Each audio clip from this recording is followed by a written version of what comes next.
Yes, चलो। सो कल के लेक्चर में हम बात कर रहे थे रिफंड ऑफ गवर्नमेंट ग्रांट के बारे में। और क्या देखा था हमने कि यूजुअली जो गवर्नमेंट ग्रांट्स होते हैं उसमें कुछ कंडीशंस होती है। ओके, अगर तुम वो कंडीशंस फुलफिल नहीं करोगे तो गवर्नमेंट क्या बोलने वाला है कि वो पैसे हमें वापस दे दो। तो ऐसे बिल्कुल हो सकता है कि आपको कुछ गवर्नमेंट ग्रांट मिली थी और आपने कोई कंडीशंस फुलफिल नहीं किए, उसकी वजह से आपको वो वापस रिफंड करनी पड़ी। तो हम एक चार्ट बना रहे थे कि अगर गवर्नमेंट ग्रांट आपको रिफंड करनी पड़ती है तो उस केस में अकाउंटिंग एंट्रीज क्या होती है। उसमें से हमने बोला था, मैंने आपको बताया था कि जो गवर्नमेंट ग्रांट है उसकी अकाउंटिंग जो एंट्री होती है कि जब गवर्नमेंट ग्रांट रिफंड करते हैं उसकी एंट्री जो होती है वो एक्चुअली डिपेंड करती है कि जब ग्रांट मिली थी आप लोगों को तब आपने अकाउंटिंग क्या किया था। उसके बेसिस पे, तो जब ग्रांट मिली थी तब क्या अकाउंटिंग हुआ था, उसके बेसिस पे ये डिसाइड होगा कि ग्रांट जब रिफंड की जाएगी तो अकाउंटिंग क्या होगा। मैंने आपको बताया था कि टोटल रिफंड का जो चार्ट है वो हम 3 कैटेगरीज में डिवाइड कर सकते हैं। क्या होता है वो 3 कैटेगरी में? क्या हो रहा है? हाँ, क्या होता है वो 3 कैटेगरी में, उसमें से पहली कैटेगरी हमने कल स्टार्ट की थी। क्या बोल रहा था पहली कैटेगरी कि जब आपको गवर्नमेंट ग्रांट मिली थी, अगर आपने उससे कॉस्ट रिडक्शन किया था, मतलब एसेट के कॉस्ट में से माइनस कर दी थी, तो जब आपको वो गवर्नमेंट ग्रांट लौटानी पड़ेगी, रिफंड करना पड़ेगा, तो आप क्या करोगे? वही एसेट के कॉस्ट को बढ़ा दोगे। फिर हमने और एक चीज देखी थी, अगर एसेट के कॉस्ट को हाथ लगाते हैं हम तो क्या होता है? डेप्रिसिएशन चेंज होता है। और डेप्रिसिएशन कैसे चेंज होता है? प्रोस्पेक्टिवली। तो ये हमने कल देखा था। अब इससे रिलेटेड एक छोटा सा हम इलस्ट्रेशन बना के समझ लेते हैं तो कंसेप्ट क्लियर हो जाएगा। तो यहाँ पे एक इलस्ट्रेशन बना लेते हैं, या फॉर कंसेप्ट अंडरस्टैंडिंग भी लिख सकते हो। बनाते हैं हम क्वेश्चन ऐसा कुछ कि सपोज 1 अप्रैल को कंपनी है XYZ limited,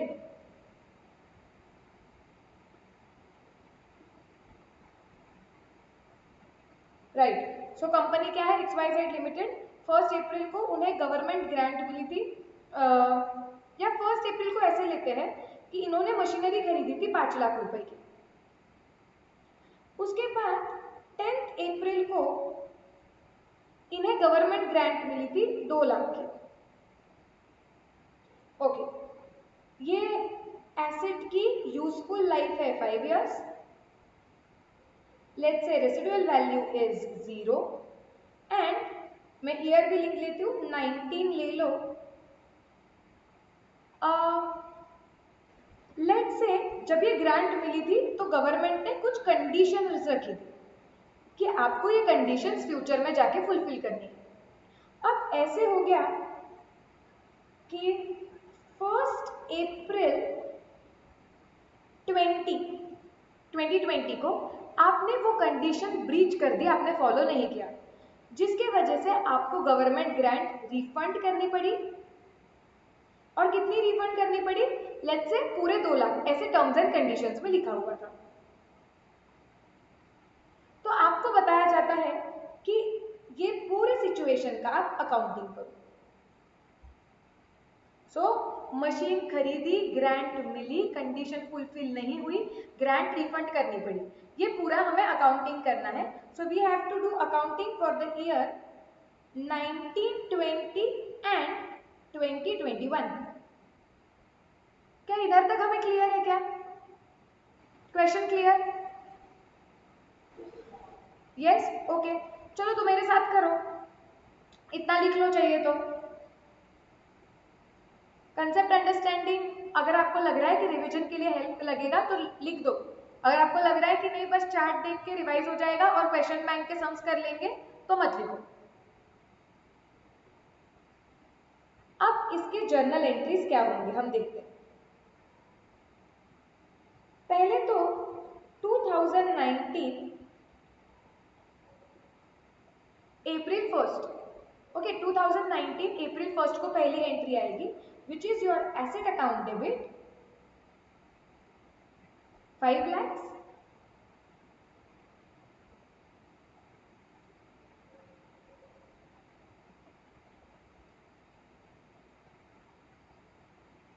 account 5 lakh. Okay, clear है? यही एंट्री आएगी क्या आप लोगों की? Yes, okay. अब क्या होता है, अब 10 अप्रैल को जब हमें गवर्नमेंट ग्रांट मिलती है तो ये क्या करते हैं, कॉस्ट रिडक्शन मेथड यूज करते हैं। So cost reduction method use की है तो विश्वजीत बताओ एंट्री क्या आएगी?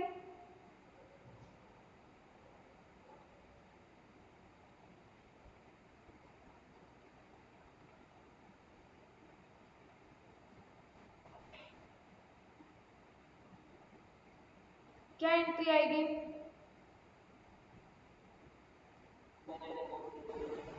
Bank account debit to asset account, cost reduce कर दिया एसेट का 2 लाख से।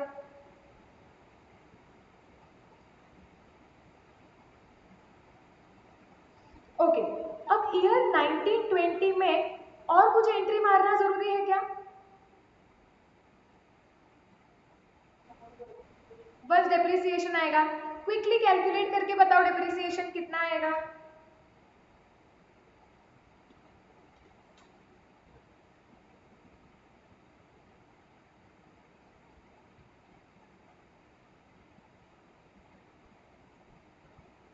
क्विक, मुझे फटाफट आंसर चाहिए। माइक्स ऑन रखो या चैट में लिखो, आंसर्स दो।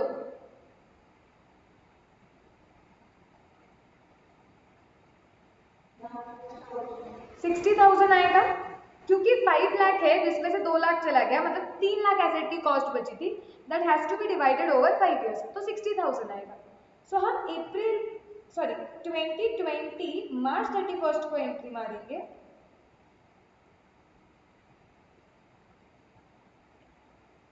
Depreciation account debit 60,000 to asset account 60,000। Yes और नो करेक्ट लग रहा है सब इधर तक? यस, अब अगला साल आ जाएगा। ओके, विच इज 2020 अप्रैल 1। अब अगले साल के पहले दिन पे हमें समझा है कि ये जो भी गवर्नमेंट ग्रांट मिली है वो हमें रिफंड कर देनी है, गवर्नमेंट को पैसे लौटा देने हैं। मुझे बताओ इसकी अकाउंटिंग ट्रीटमेंट क्या आएगी?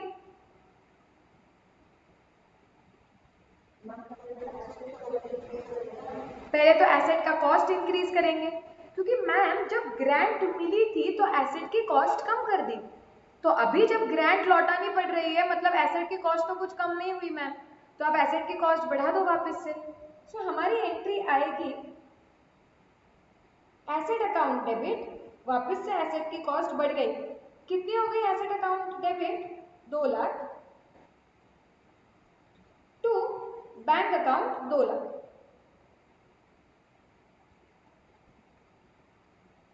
Are we clear about this refund का एंट्री? यस। अब 2021 ईयर जब आपका खत्म होगा तो क्या हमें डेप्रिसिएशन लगाना पड़ेगा वापस से?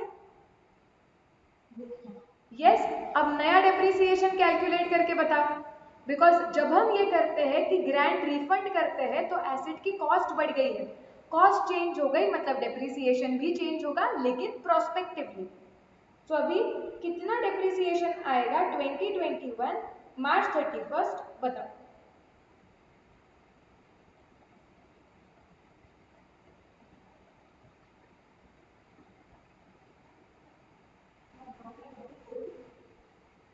वन लाख 1,10,000, 1,25,000 और कुछ?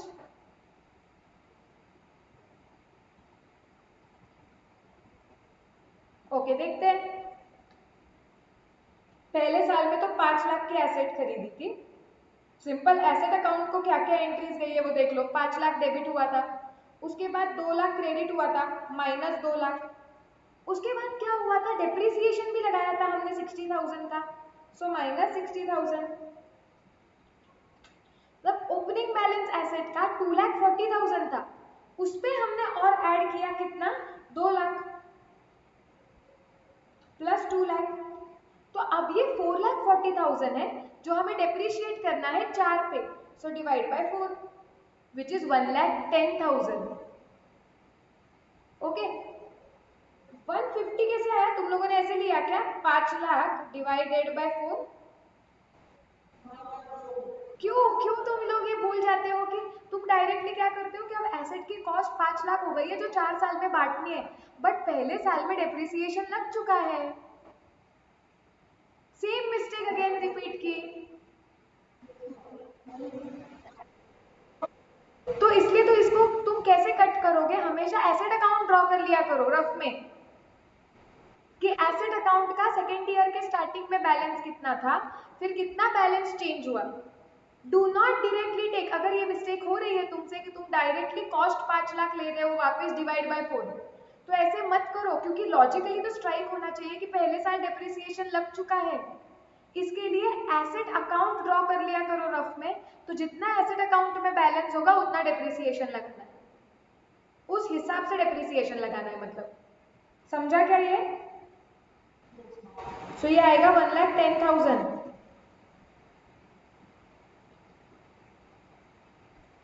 सो रिफंड का क्या होगा accounting? Is it absolutely clear? In case when the grant was received, the asset in case when the grant was received, the cost of the asset was reduced. Are we clear? Yes? Okay. Do you want to complete this या मेरे साथ हो गया है?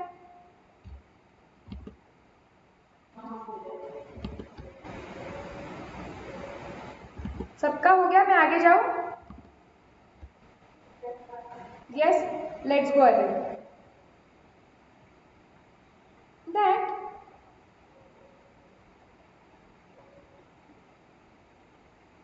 grant was credited to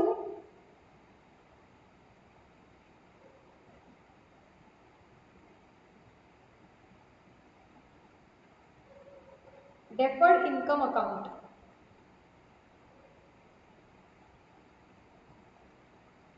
okay, ये अलग part हो गया।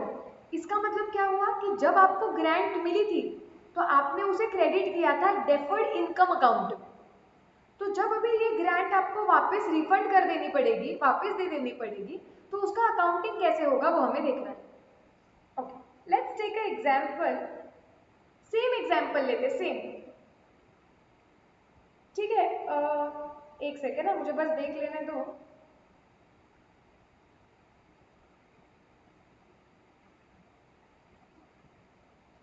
हाँ ठीक है, we can use the same example. So let's use the same example. Asset 5 lakh की, ग्रांट 2 लाख की, 5 ईयर की लाइफ, जीरो रेसिडुअल वैल्यू, सब डेट्स वगैरह सब same, let it be exactly the same. सिर्फ डिफरेंस ये है कि जब ग्रांट मिली थी तो कॉस्ट रिडक्शन मेथड यूज नहीं हुआ था, हमने डेफर्ड इनकम में डाला। ठीक है, चलो तो अकाउंटिंग चेंज करते हैं। पहली एंट्री में कुछ बदल आएगा क्या अगर मेथड नंबर 2 यूज कर रहे हैं? So will there be any change in the first entry?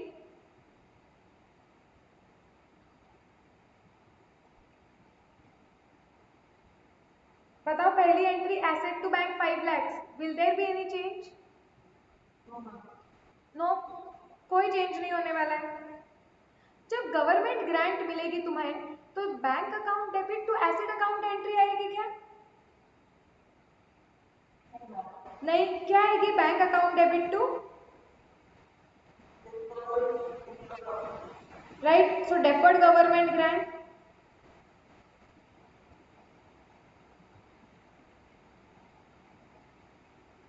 क्या ये क्लियर है? यस। अब जब पहला साल खत्म होगा तो डेप्रिसिएशन कितना लगेगा? Depreciation account debit to asset account 60,000 होगा क्या वो? नहीं, फिर कितना होगा?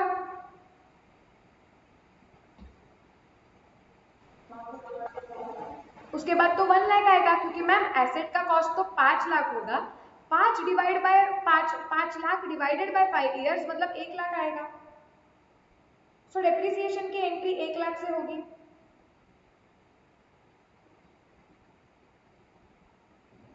क्या ईयर नंबर 1 में और कोई एंट्री आएगी क्या?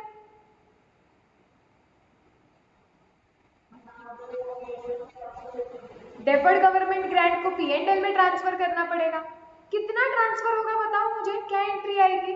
वैभवी बताओ क्या एंट्री आएगी और कितने अमाउंट से?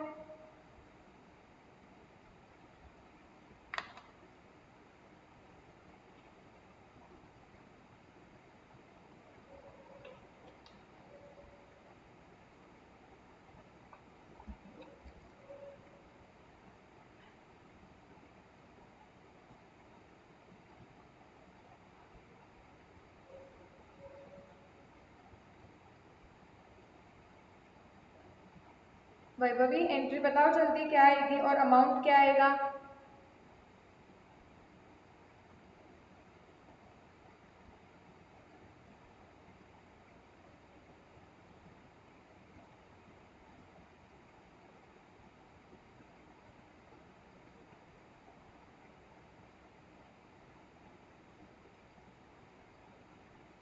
डेफर्ड टू P&L अमाउंट कितनी आएगी?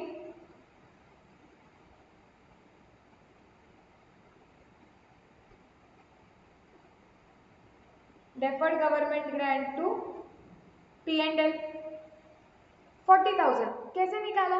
एसेट का कॉस्ट अगर 5 साल पे इक्वली बढ़ रहा है तो ये 2 लाख भी 5 साल पे इक्वली बांटने पड़ेंगे, विच इज 40,000।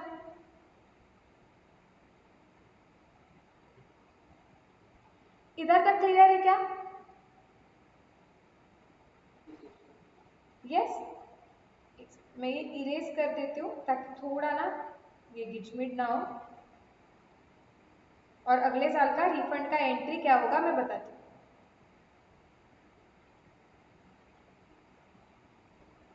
सो मेरी एंट्री आने वाली है और एक which is deferred government grant to P&L account which is 40,000।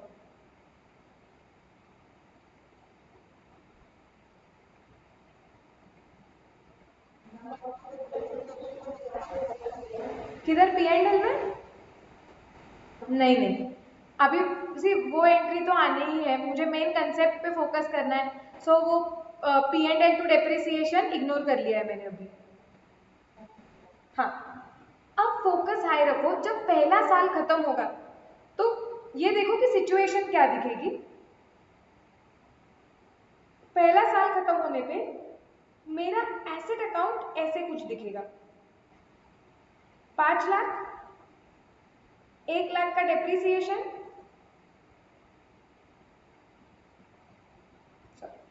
So balance आएगा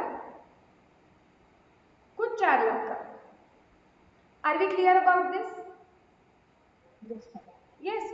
और मेरा ये जो डेफर्ड वाला अकाउंट है, डेफर्ड गवर्नमेंट ग्रांट, वो कैसे दिखेगा पहले साल बाद?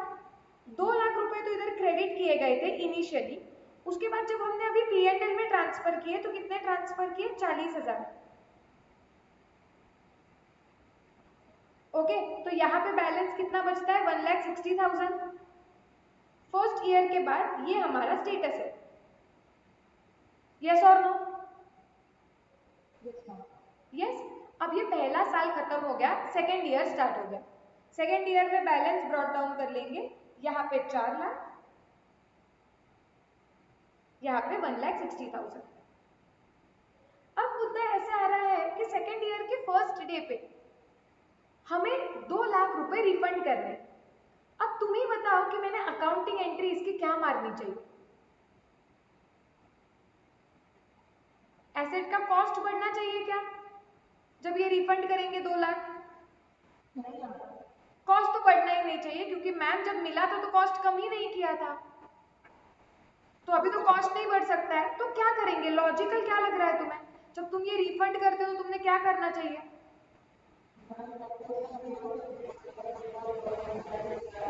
ओके, काव्या बोल रही है मैम हम ऐसी एंट्री मारेंगे कि deferred government grant to bank. कितने अमाउंट से एंट्री मारोगे? 2 लाख। ओके, सपोज हम ये एंट्री मारते हैं, deferred government grant account debit 2 lakh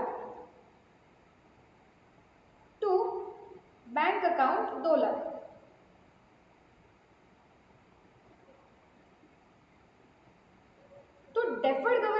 grant को डेबिट आ जाएगा 2 लाख का और उसे कुछ डेबिट बैलेंस आ जाएगा 40,000 का। करेक्ट है क्या ये? आपके डेफर्ड गवर्नमेंट ग्रांट अकाउंट को ये एंट्री मारने के बाद 40,000 का डेबिट बैलेंस आ जाएगा। इसका क्या करोगे फिर?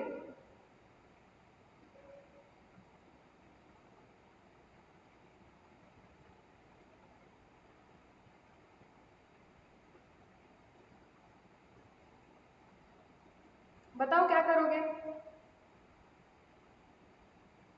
आना चाहिए कैसे debit balance deferred government grant को? नहीं। तो what do you suggest? Doesn't it logically seem correct कि देखो हमें 2 लाख की ग्रांट मिली हुई थी, ठीक है, उसमें से डेफर्ड गवर्नमेंट ग्रांट में कितनी बची है? 1,60,000 की। क्या हम बोल रहे हैं कि 1,60,000 की अभी भी हमारे पास गवर्नमेंट ग्रांट है जो हमने ये अकाउंट में पार्क की है, जो हम हल्लू हल्लू P&L में ट्रांसफर करेंगे। अब अगर ये ग्रांट रिफंड हो गई है तो क्या डेफर्ड गवर्नमेंट ग्रांट में कुछ भी बैलेंस रहना चाहिए क्या? नहीं रहना चाहिए, क्योंकि डेफर्ड गवर्नमेंट ग्रांट अकाउंट क्या बोलता है कि यहाँ पे इतने हमारे पास गवर्नमेंट से आई हुई मदद है जो ये अकाउंट में हमने डाली है, जो हम P&L में डालेंगे। हम बोले कि काहे की मदद, तुम्हें वो रिफंड देना पड़ा, अब गवर्नमेंट से कोई मदद तुम्हारे पास बची नहीं है, तो इसका मतलब डेफर्ड में जो भी बचा हुआ है 1,60,000 हमें वो तो कैंसिल करना पड़ेगा। तो हमारी ऐसी एंट्री आएगी कि deferred government grant account debit 1,60,000। लेकिन मैम रिफंड तो 2 लाख का किया है ना, तो रिफंड 2 लाख का किया है तो वो 40,000 का और कहाँ पे जाएगा? प्लीज अंडरस्टैंड, हम पिछले साल क्या कर चुके हैं, इफ यू कैन सी, कि हम पिछले साल डेफर्ड गवर्नमेंट ग्रांट में से 40,000 P&L में डाल चुके हैं। यस और नो? यस। तो अभी हम क्या करेंगे, हम बोलेंगे कि जब हम रिफंड कर रहे हैं गवर्नमेंट ग्रांट, तो जो डेफर्ड गवर्नमेंट ग्रांट में जो बैलेंस पड़ा हुआ है एक तो वो कैंसिल कर दो, क्योंकि अभी वो तो कुछ P&L को जाएगा नहीं, because there is no income. और जो ऑलरेडी P&L में ट्रांसफर हो चुका है कि अरे हाँ ये हमारी इनकम है या फिर ये कॉस्ट को काटने वाला पैसा है, अब वो इस साल P&L में डाल दो, वापस रिवर्स कर दो। क्योंकि पिछले साल आपने दिखाया था कि हाँ हाँ, पिछले साल तुम्हारा कैसे दिख रहा होगा, अगर तुम पिछले साल का P&L देखोगे तो तुम्हारा डेप्रिसिएशन दिख रहा था 1 लाख का और तुम्हारा 40,000 का डेफर्ड गवर्नमेंट ग्रांट से आया हुआ था। नेट इम्पैक्ट पिछले साल तुम्हारे P&L में 60,000 का दिख रहा था। लेकिन पिछले साल जो ऑलरेडी तुम ये 40,000 डेफर्ड इनकम से ट्रांसफर कर चुके हो, जो ये कॉस्ट को काटता है, एक्चुअली वो अभी कॉस्ट को काटने के लिए अवेलेबल था ही नहीं, क्योंकि आपने रिफंड कर दिया है। सो रिफंड कर दिया मतलब टेक्निकली उसने पिछले साल के कॉस्ट को काटा ही नहीं, बट पिछले साल के P&L को तो हाथ नहीं लगा सकते, तो इस साल के P&L में वो 40,000 डाल दो एक्स्ट्रा कॉस्ट करके। कहाँ से आया वो 40,000 कि भाई पिछले साल तुमने ये जो कॉस्ट को काटा 40,000 से, वो कुछ कॉस्ट को काट के नहीं हुआ, ये हमें कुछ गवर्नमेंट से मिला नहीं फायदा, क्योंकि हमको रिफंड करना पड़ा। तो अननेसेसरी जो पिछले साल में तुम्हारा इनकम करके रिकॉर्ड हुआ है वो कैंसिल करने के लिए तुम इस साल के P&L के डेबिट में डाल दो, क्योंकि पिछले साल तो पता ही नहीं था ना रिफंड होगा, तो पिछले साल के हिसाब से तो this picture is correct.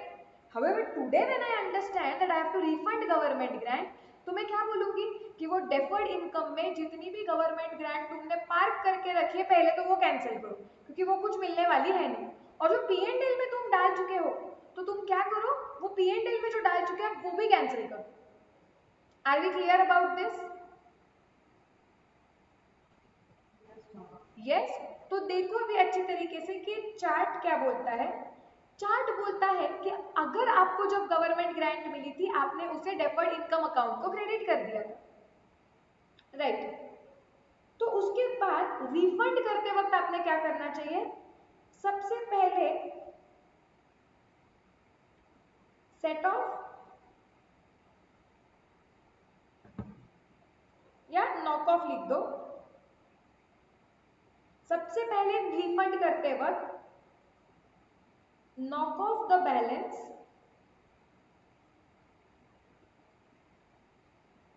in deferred income account। तो अब सबसे पहले क्या करो, डेफर्ड इनकम अकाउंट में जो भी अभी तक तुम्हारी ग्रांट ऐसी बचा के रखी है, जो अभी तक P&L को ट्रांसफर नहीं हुई, पहले तो वो कैंसिल करो। हाँ, वो कैंसिल करने के बाद भी अगर तुमने और कुछ एक्स्ट्रा गवर्नमेंट ग्रांट रिफंड किए, जरूरी नहीं है हमेशा पूरी की पूरी गवर्नमेंट ग्रांट रिफंड करनी पड़ेगी। ऐसे भी हो सकता है, जैसे यहाँ पे देखो, सपोज ऐसे हुआ कि तुमने रूल्स ब्रेक किए, इसलिए गवर्नमेंट ने बोला कि तुम 1,60,000 रिफंड करो। ओके, सो तुम्हें रिफंड बोला है 1,60,000 का, तो उस केस में तुम्हारी एंट्री ऐसे आएगी कि डेफर्ड गवर्नमेंट ग्रांट में बैलेंस कितना है 160, पहले वो कैंसिल कर दो, टू बैंक 160। और जो पिछले साल P&L में गया हुआ है 40,000 करके, वो तो हमारा फायदा ही है क्योंकि वो रिफंड ही नहीं करना पड़ा, सिर्फ एक साथ रिफंड करना पड़ा। So it is not always necessary कि तुम्हें जितनी ग्रांट मिली है उतनी की उतनी रिफंड करनी पड़ेगी, तुम उससे कम भी रिफंड कर सकते हो। तो तुम जितना भी रिफंड करो गवर्नमेंट ग्रांट, सबसे पहले डेफर्ड इनकम अकाउंट में जो भी बैलेंस है वो हटा दो, क्योंकि वो गवर्नमेंट ग्रांट अभी भी वहां पे उतनी अमाउंट पड़ी है जो P&L को आगे जाके ट्रांसफर होने वाली थी। लेकिन इट इज बेटर कि आप पहले वो अकाउंट में से डाल दो, कैंसिल कर दो कि इतनी गवर्नमेंट ग्रांट कैंसिल हो गई तो तुम आगे ट्रांसफर ही मत करना। हाँ, डेफर्ड गवर्नमेंट ग्रांट अकाउंट में जितना बैलेंस था वो कैंसिल करके भी और एक्स्ट्रा तुम्हें क्या करना पड़ा, तुम्हें रिफंड करना पड़ा। जैसे इस केस में हुआ था, हमारे पहले वाले केस में, कि डेफर्ड गवर्नमेंट ग्रांट में बैलेंस था 1,60,000 का, लेकिन हमने रिफंड किया 2 लाख का। तो इसका मतलब जो तुमने नॉक ऑफ कर दिया डेफर्ड गवर्नमेंट ग्रांट 1,60 से, अब उसके ऊपर भी अगर तुम कुछ ये करते हो, रिफंड करते हो, इसका मतलब जो पहले P&L में जा चुका है तुम वो कैंसिल कर रहे हो। So that is why,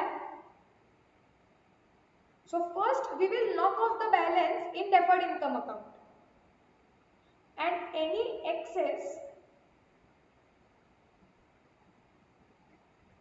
will be debited। अब इसके ऊपर भी डेफर्ड इनकम अकाउंट में जितना बैलेंस था वो नॉक ऑफ हो गया, उसके ऊपर भी आप रिफंड कर रहे हो, तो any excess will be debited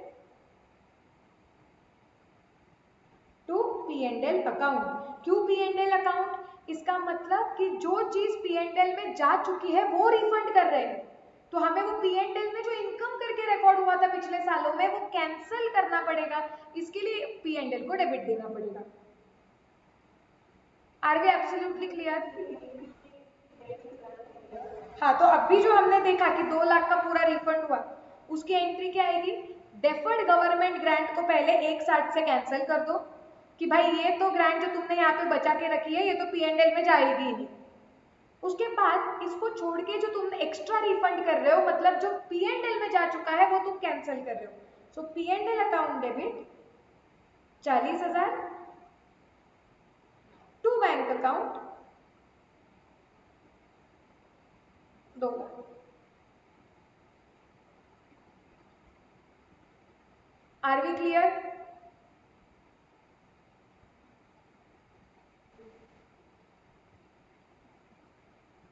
पक्का सबको क्लियर है? तो ये चार्ट में लिख लो।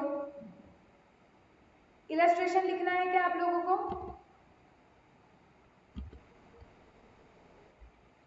लिख लो इतना चार्ट में, मैं साइड का तब तक इरेज कर देती हूँ।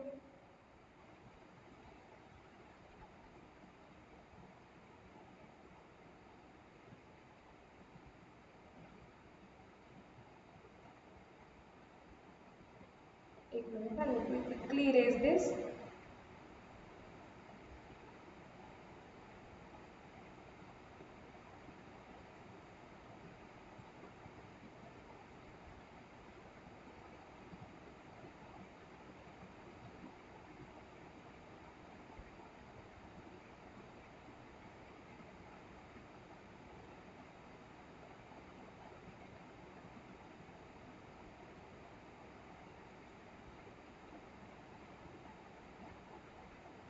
हाँ,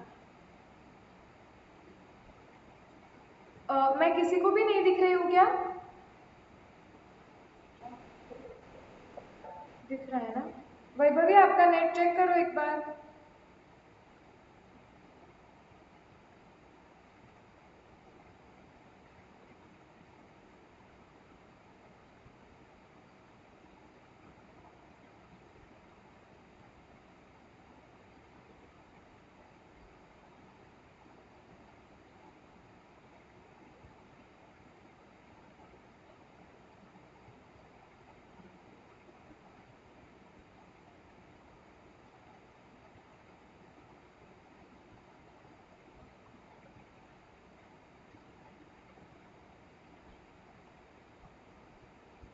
Shall I go to the last part?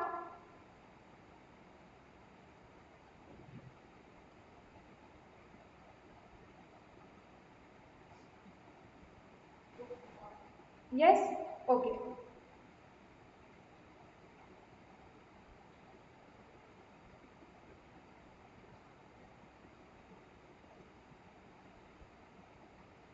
फिर चार्ट के हमारे दो हिस्से थे।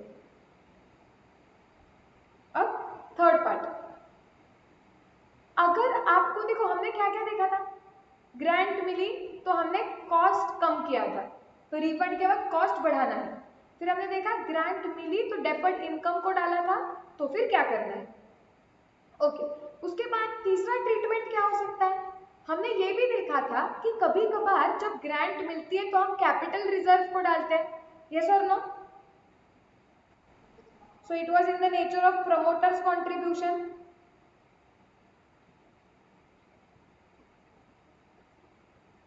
credited to capital reserve.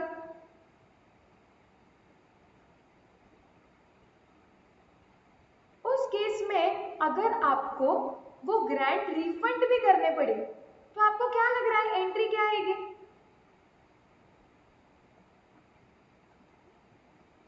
जब ग्रांट मिली तो आपने एंट्री मारी bank account debit to capital reserve.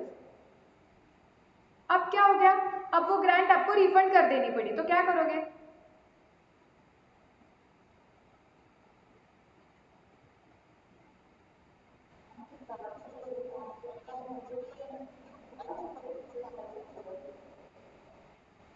क्या पिछले साल के ना उस पे बैलेंस आया होगा ना काव्या, वो अकाउंट में बैलेंस आया होगा अभी भी, जैसे तुम एसेट अकाउंट को तो हाथ लगा पाए, वैसे कैपिटल रिजर्व को भी लगा सकते हो। सी, जब तुम्हें ग्रांट मिली थी तुमने एंट्री मारी bank account debit to capital reserve account, अब वो कैपिटल रिजर्व अकाउंट का क्या होगा, बैलेंस आएगा अगले साल, कैरी फॉरवर्ड होता है उसका बैलेंस। ओके, अब आपने क्या कर दिया, वो ग्रांट रिफंड कर दी, तो वो कैपिटल रिजर्व अकाउंट में जो बैलेंस पड़ा हुआ है शुड इट कंटिन्यू नाउ। सी, पिछले साल वो कैपिटल रिजर्व को क्रेडिट हुआ था, वो पिछले साल कैपिटल रिजर्व को दिख रहा है क्रेडिट, अब वो ओपनिंग बैलेंस करके आया हुआ है इस साल में। अब हम बात कर रहे हैं कि जब वो ग्रांट रिफंड ही कर दी तो क्या इस साल और हेंस फोर्थ ईयर के लिए do we have that as a capital, no, तो मुझे कैपिटल रिजर्व अकाउंट को कैंसिल कर देना पड़ेगा। So my entry will be capital reserve account debit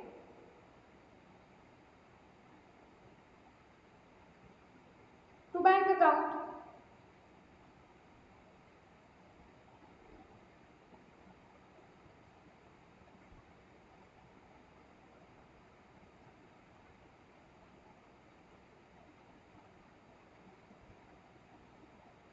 are we clear, सबको पक्का समझ रहा है क्या, क्लियर है, यस। चार्ट कंप्लीट हो गया है क्या, देख लो।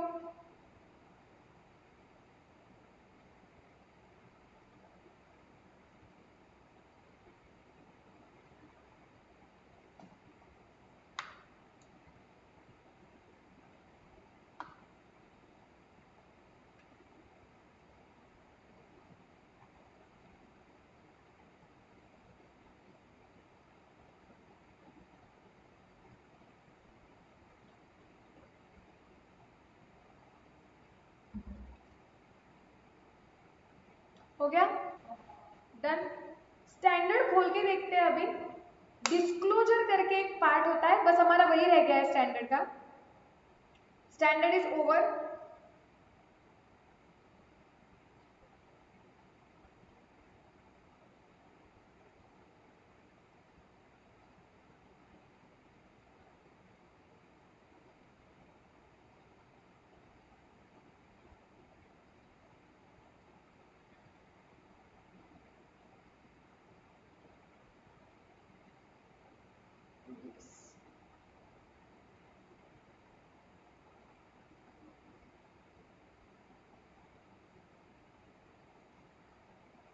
हाँ, जो हमारा रिफंड पार्ट था वो मैंने खत्म कर दिया है, हमारे इलस्ट्रेशन 5 6 बचे हैं, 7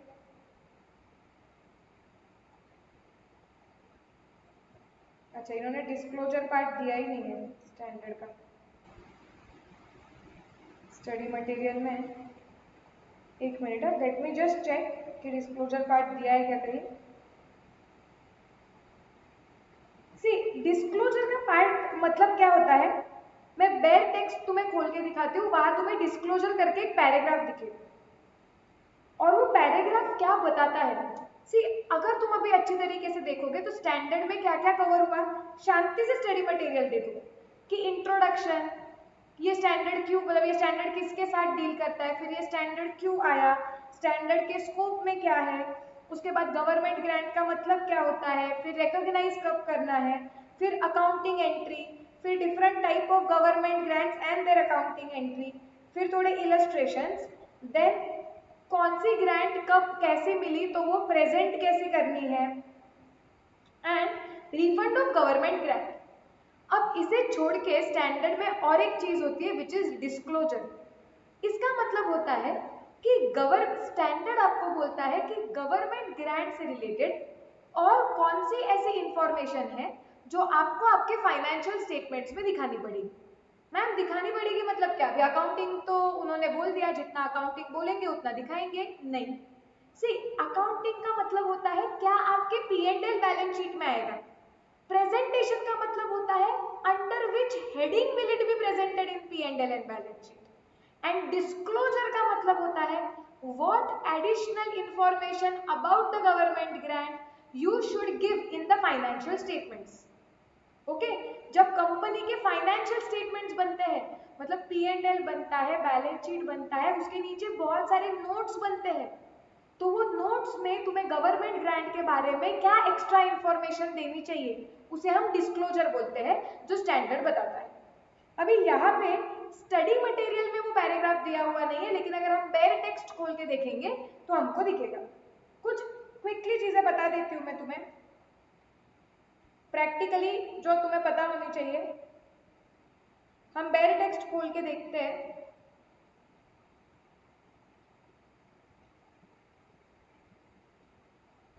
बेयर टेक्स्ट रिसोर्सेज में मिलता है, अकाउंटिंग स्टैंडर्ड्स में, accounting standards, compendium of accounting standards, जो लेटेस्ट है वो 1 जुलाई 2019 का है। यह कंपेंडियम बेयर। अब यहां से ढूंढना थोड़ा डिफिकल्ट हो जाता है क्योंकि लैपटॉप पे फटाफट होता है, ये आईपैड पे है ना। Page number 176, I don't know यहाँ से सर्च कैसे होता है, एक मिनट रुको,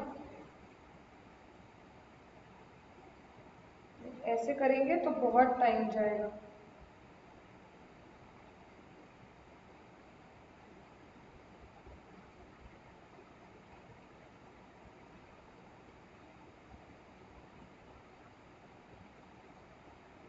okay. 9 तक तो पहुंच गई हूँ मैं, ये 10th है जो भयंकर बड़ा स्टैंडर्ड है, 11th आ गया स्टैंडर्ड, अब आ जाएगा 12th। हाँ, अब देखो ये बेयर टेक्स्ट है, मतलब जैसा स्टैंडर्ड ICAI ने इशू किया है ये वो है। ओके, यहाँ पे डिस्क्लोजर करके पैराग्राफ है, देखो 12 पे। सो अभी हमने जो भी पढ़ा है वो ये बेयर स्टैंडर्ड हमने कवर किया है।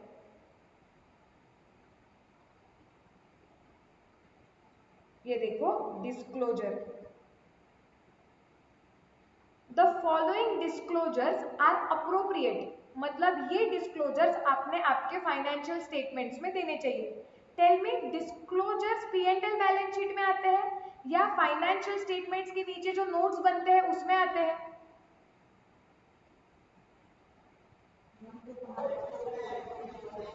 नोट्स बनते हैं उसमें आते हैं, करेक्ट। अब देखो यहाँ पे वो क्या बोल रहा है कि नोट्स में तुमने क्या लिखना चाहिए, the accounting policy adopted for government grants including the methods of presentation in financial statement.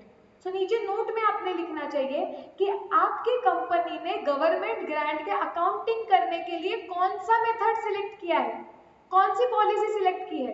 क्या आप कॉस्ट रिडक्शन यूज कर रहे हो या आप डेफर्ड टैक्स यूज कर रहे हो। प्लस वो गवर्नमेंट ग्रांट जो है वो आपके फाइनेंशियल स्टेटमेंट्स में कैसे प्रेजेंट होती है, वो एसेट के कॉस्ट में से माइनस होती है या डेफर्ड इनकम करके लायबिलिटी पे दिखती है, या अगर वो रेवेन्यू ग्रांट है तो क्या वो अदर इनकम करके दिखती है या एक्सपेंस में से माइनस होके दिखती है। इसका आपने नोट लिखना चाहिए। ओके, ऑल्सो और क्या लिखना चाहिए आपने, the nature and extent of the government grant recognised in the financial statement. The nature मतलब कौन सी गवर्नमेंट ग्रांट आपको, अगर आपको गवर्नमेंट ग्रांट मिली है उस साल में, so what is the nature of that government grant, short में एक्सप्लेन करो कि क्या गवर्नमेंट ग्रांट मिली है। And the extent of government grant recognised in the financial statements, और कितने अमाउंट की गवर्नमेंट ग्रांट ये फाइनेंशियल स्टेटमेंट्स में अकाउंट हो चुकी है, including the grants of non monetary assets given at concessional rate और फ्री ऑफ कॉस्ट। प्लस आपको ये भी लिखना होगा वो नोट में कि आपको कौन से ऐसे एसेट्स हैं जो आपको फ्री ऑफ कॉस्ट या कंसेशनल रेट पे दिए गए। योगिनी अब आपका क्वेश्चन सॉल्व होगा, ये यहाँ पे एक्स्ट्रा क्यों लिखने बोला है, क्योंकि जब आप कंसेशनल रेट पे एसेट रिकॉग्नाइज करते हो तो आप बोलते हो asset account debit to bank लेट से 5 लाख, जो एसेट 10 लाख की थी। तो सामने वाले को क्या लगता है, अच्छा ये कंपनी के पास एसेट है जिसके लिए 5 लाख भरे हुए हैं, लेकिन उसको ये पता होना चाहिए कि 10 लाख की एसेट 5 लाख में मिली है, वो एसेट की वैल्यू 10 लाख है, ये सामने वाले को समझना चाहिए। इसके लिए स्टैंडर्ड बोलता है कि नीचे नोट्स में लिखना कि आपको गवर्नमेंट ग्रांट में कौन से एसेट्स कंसेशनल रेट पे मिले हैं, उनका एक्चुअली प्राइस कितना है और आपने कितना भरा है। ओके, प्लस कौन से एसेट्स, क्या समझा। एंड प्लस आपको ये भी बोलेंगे कि ये भी लिखो कि क्या ऐसे कोई एसेट है क्या फ्री ऑफ कॉस्ट मिले, वो भी नीचे नोट में लिखो ताकि पढ़ते वक्त सब क्लियर हो जाए। So are we absolutely clear about the disclosure part? Yes, okay. अब हम क्या करेंगे, अब हम इंस्टीट्यूट के मॉड्यूल में जो भी सम्स हमारे अभी पेंडिंग है वो कंप्लीट करेंगे। टाइम मिला, आई होप मिलेगा ही, तो हम तुरंत क्वेश्चन बैंक भी स्टार्ट कर देंगे।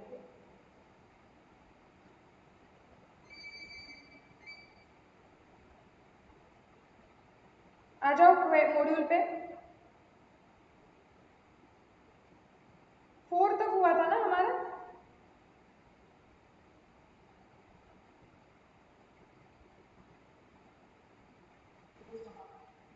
आ जाओ 5th पे आ जाओ।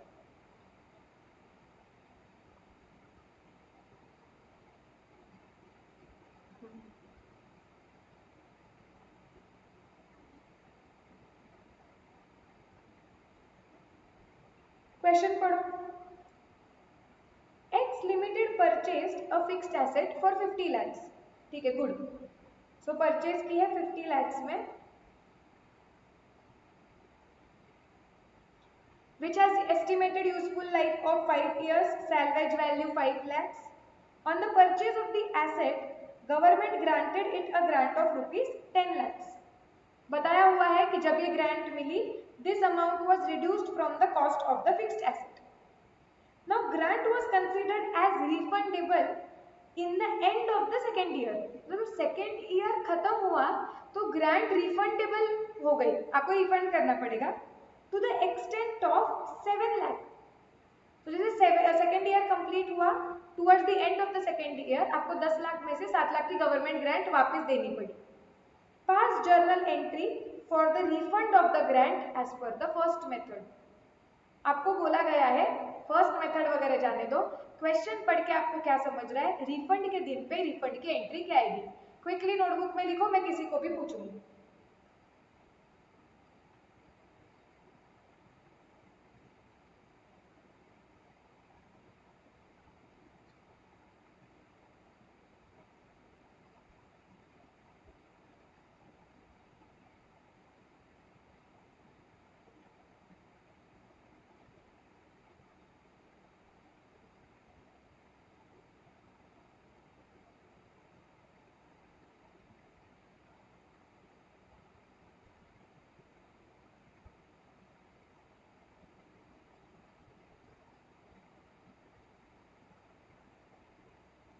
श्रावणी बताओ क्या एंट्री आएगी रिफंड की?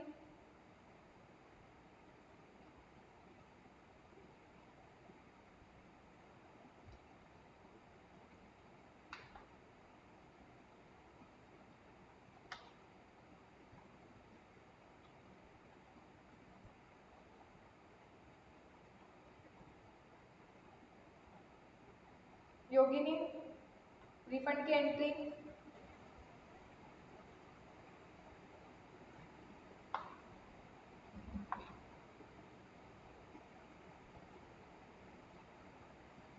अरे बताओ, आवाज आ रही है ना मेरी?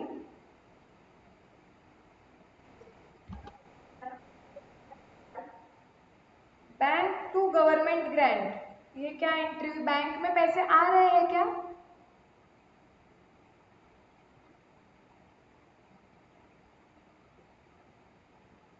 ट्रांजैक्शन क्या हो रहा है योगिनी?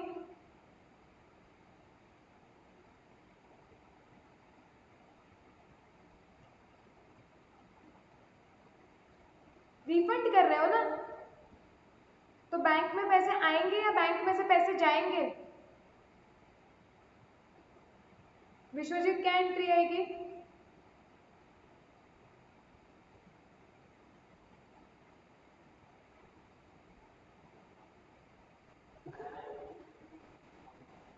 नहीं नहीं, आवाज बहुत कट हुआ, बताओ वापस।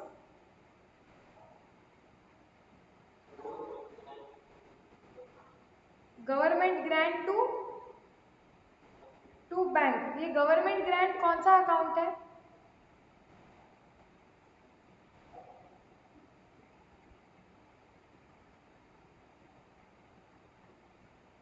सलोनी एंट्री क्या आएगी?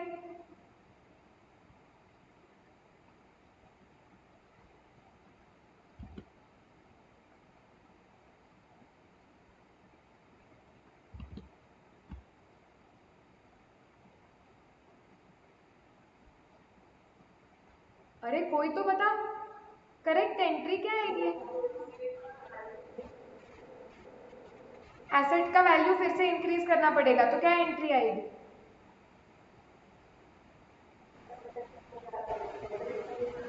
Asset account debit to bank.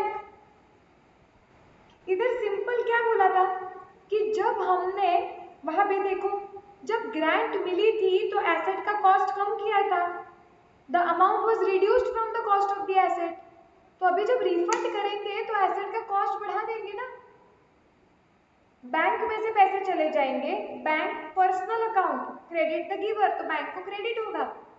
और बैंक में से ये जो पैसे जा रहे हैं वो कहाँ पे जाएंगे? एसेट का कॉस्ट बढ़ जाएगा, डेबिट व्हाट कम्स इन के रूल से। So asset account debit to bank account. समझा क्या?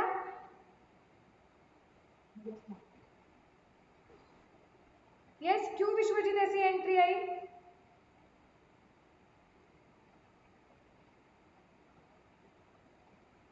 योगिनी क्यों गलत एंट्री आई?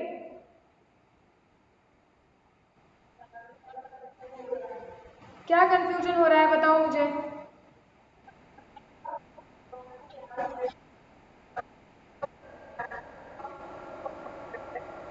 नहीं, हमने जर्नल एंट्री ऐसे मारते हैं क्या? हमने दो एस्पेक्ट आइडेंटिफाई करने चाहिए। ट्रांजैक्शन में क्या हो रहा है? हमेशा योगिनी जर्नल एंट्री मारते वक्त ये सोचना चाहिए कि बिजनेस में क्या आ रहा है, उसके बदले में बिजनेस से क्या जा रहा है, या बिजनेस से क्या जा रहा है और उसके बदले में बिजनेस में क्या आ रहा है। जैसे यहाँ पे क्लियरली समझता है कि बिजनेस में से पैसे जा रहे हैं, ओके, उसके बदले में क्या हो रहा है? वो पैसे जा रहे हैं तो एसेट का कॉस्ट बढ़ रहा है ना। तो अगर फिर always identify two aspects correctly. Business में क्या जा रहा है, बदले में क्या हो रहा है, बिजनेस में क्या आ रहा है, बदले में क्या हो रहा है, और फिर आइडेंटिफाई करो कि हाँ, बिजनेस में बैंक में से पैसे जा रहे हैं एसेट की कॉस्ट बढ़ाने में।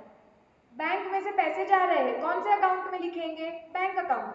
Bank account personal account, credit the giver, तो बैंक को क्रेडिट हो जाएगा। एसेट अकाउंट बढ़ाना है, real account, debit what comes in. यही लॉजिक से जर्नल एंट्री पे आना चाहिए।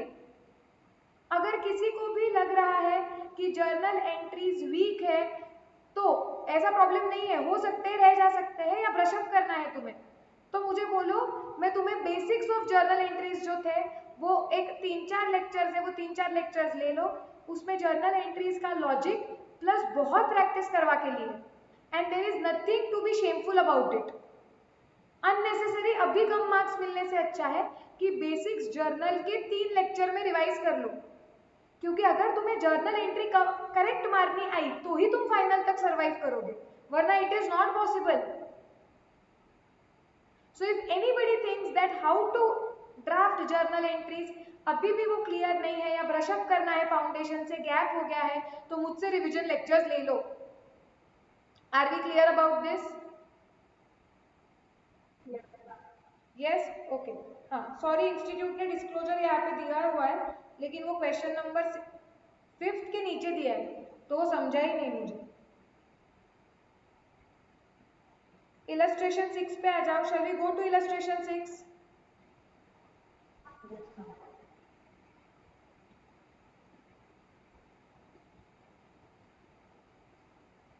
Okay. A fixed asset is purchased for 20 lakhs, ठीक है, एसेट खरीदी है 20 लाख में, government grant received towards it is 8 lakhs, okay, residual value is 4 lakhs and useful life is 4 years. Assume depreciation on the basis of straight line method. Asset is shown in the balance sheet net of grant. Net of grant का मतलब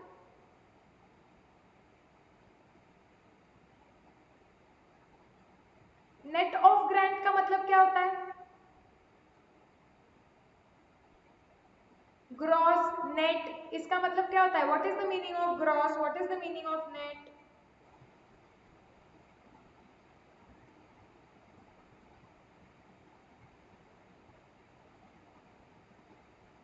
कोई बताएगा क्या फटाफट?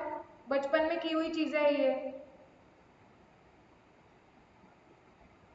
Gross का मतलब होता है कि कोई चीज वैसे की वैसी अभी तक ओरिजिनल फॉर्म में, we have not added anything in that, we have not reduced anything in that. And net मतलब फाइनल फिगर, जो कैसे आती है?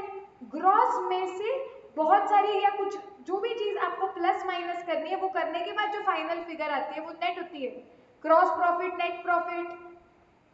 ग्रॉस प्रॉफिट मतलब ऊपर मतलब it is not the final amount. जब आप ग्रॉस मतलब ऊपर ऊपर की फिगर, जब आप उसमें से कुछ चीजें जो जरूरी है आपको प्लस या माइनस करना वो करोगे, तब जो फाइनल फिगर आएगा वो नेट होता है। तो वो क्या बोल रहे हैं कि बैलेंस शीट में जब आप एसेट दिखाते हो तो वो एसेट की वैल्यू नेट ऑफ ग्रांट करके दिखती है।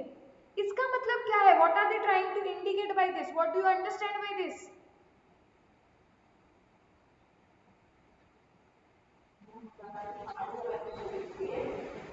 नहीं, सॉरी, वापस बताओ।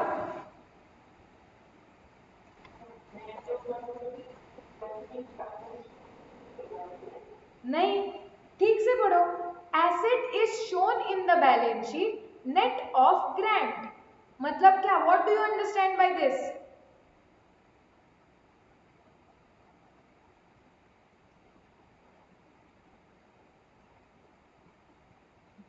गाइस, अकाउंट्स में मैं फाउंडेशन से तुम्हें बोलते आ रही हूँ कि क्वेश्चन को समझना ये सबसे ज्यादा इंपॉर्टेंट होता है। क्वेश्चन में जो लिखा है अगर वो आपको ठीक से समझ नहीं रहा है तो you will never be able to get up to correct answer. छोटी छोटी चीजें हैं जैसे जर्नल एंट्रीज करेक्ट आना, लेजर पोस्टिंग करेक्ट आना, क्वेश्चन में जो इंग्लिश लिखा हुआ है वो करेक्टली समझ में आना, इससे ये ऐसे कोई बोलता नहीं। आपको लगता है कि क्या रिवीजन लेक्चर करते हैं, थोड़ा चार्ट्स बनाते हैं तो हम पास हो जाते हैं? ये छोटे छोटे रीजंस होते हैं जहां से आपको कम मार्क्स मिलते हैं, जिसकी वजह से आपको कम मार्क्स मिलते हैं। Asset is shown in the balance sheet मतलब एसेट की वैल्यू बैलेंस शीट में दिखाई जाएगी net of net of grant. इसका मतलब एसेट की वैल्यू लेंगे और उसमें से ग्रांट माइनस करेंगे और फिर एसेट की वैल्यू दिखाएंगे। सो ये is aren't they indicating towards method number 1? Yes, कि बैलेंस शीट में एसेट की वैल्यू लिखनी चाहिए जितने पे एसेट खरीदी थी। लेकिन वो नेट ऑफ ग्रांट दिखाते हैं, मतलब उसमें से ग्रांट माइनस करते हैं, मतलब कॉस्ट में से ग्रांट माइनस हो गया, मतलब ये कॉस्ट रिडक्शन मेथड हो गया। समझा क्या ये? I'm sorry.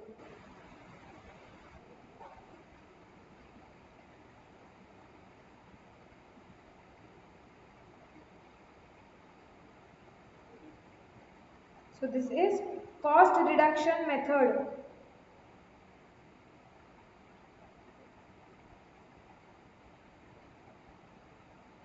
After 1 year, grant becomes refundable. ठीक है, to the extent of rupees 5 lakhs due to non-compliance with certain conditions. Pass journal entries for first 2 years. खुद होके ट्राई करोगे क्या? जैसे कंसेप्ट अंडरस्टैंडिंग में मैंने आपको दिखाया ही है similar question. So you have 7 minutes, फटाक से जर्नल ड्रॉ करो, एंट्रीज लिखो शांति से, फिर हम चेक करते हैं।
सबका हो गया?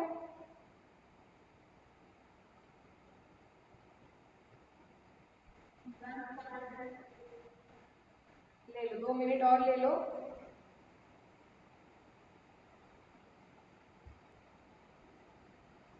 चेक कर लेना है।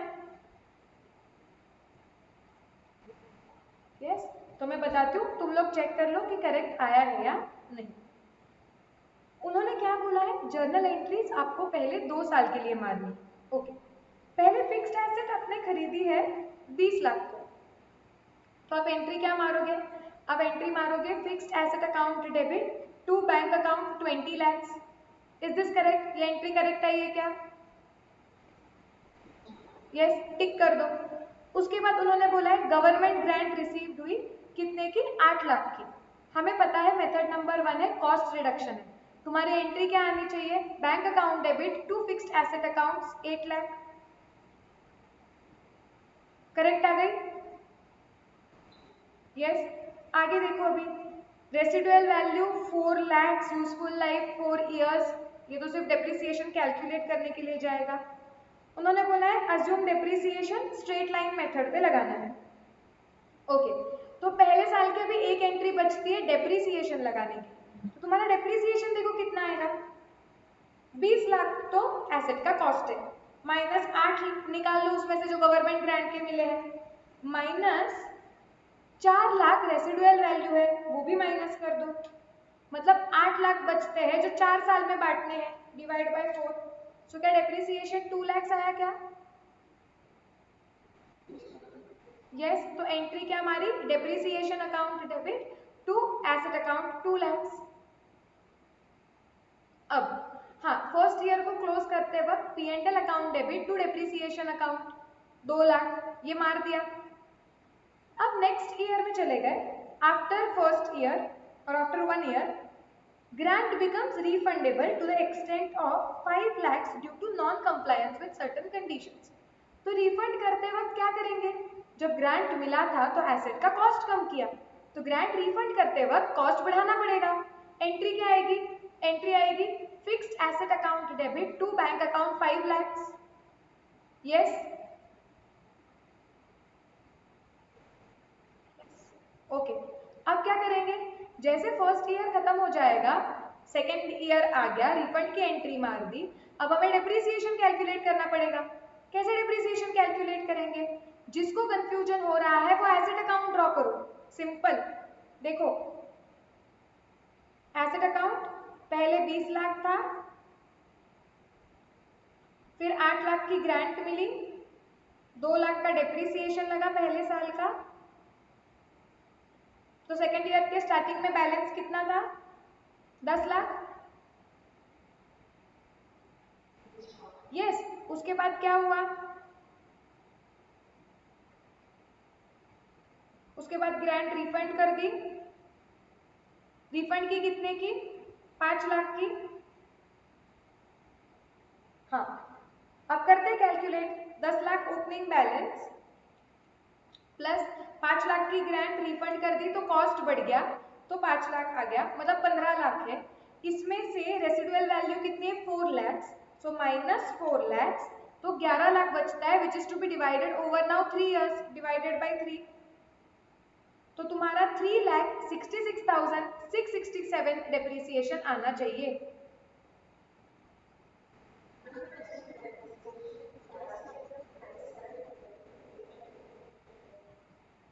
हाँ तो वो,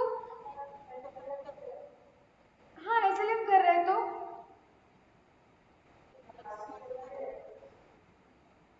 लास्ट ईयर का डेप्रिसिएशन माइनस करके कितनी वैल्यू बची, 10 लाख ना,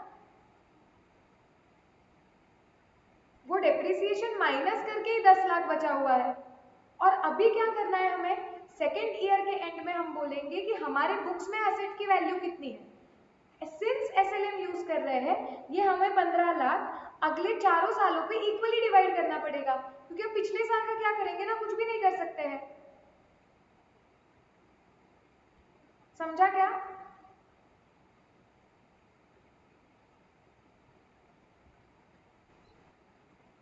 यस, कुछ भी डाउट लग रहा है क्या अभी दिमाग में तो पूछो, कोई दिक्कत नहीं है, गलत मत पढ़ो। Any doubt? पक्का क्लियर? अब लास्ट ईयर में तुमने सेकेंड ईयर में क्या किया होगा, जो डेप्रिसिएशन लगाया है वो P&L में जाएगा, P&L account debit to depreciation.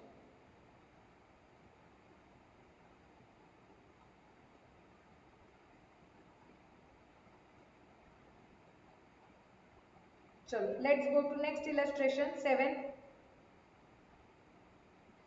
On 1st April 2014 क्या हुआ है देखो, ABC Limited received government grant of rupees 300 lakhs, okay, for acquisition of machinery costing rupees 1500 lakhs, ठीक है।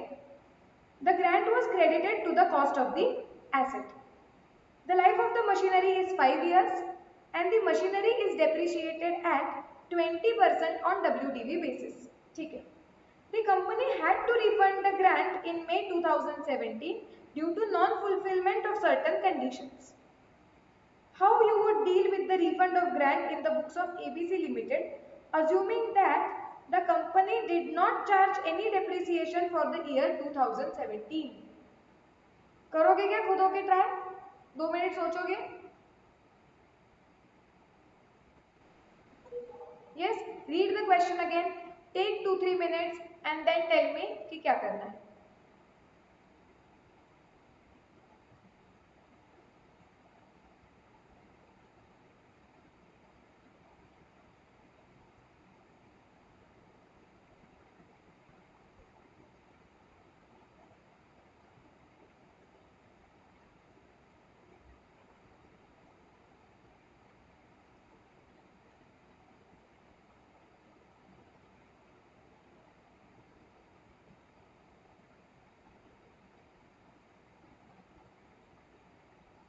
इस क्वेश्चन में और एक चीज ऐड करो, कैलकुलेट डेप्रिसिएशन फॉर ईयर 2017।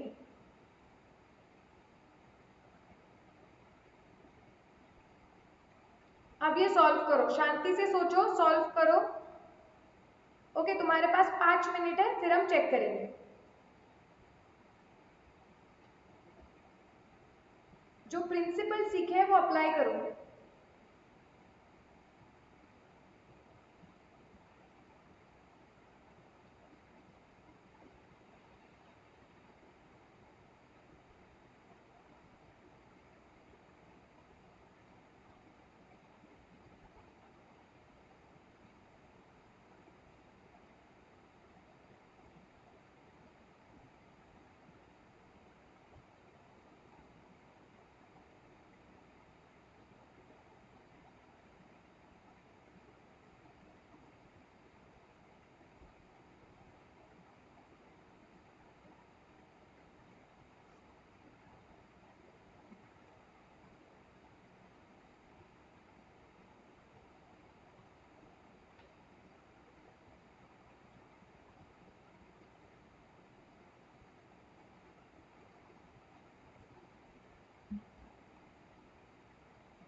चलो डन है क्या, करूँ क्या मैं चेक?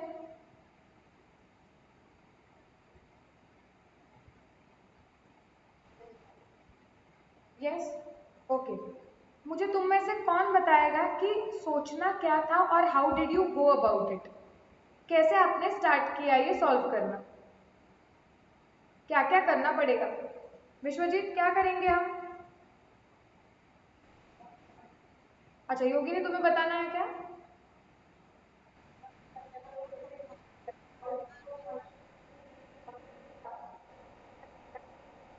हाँ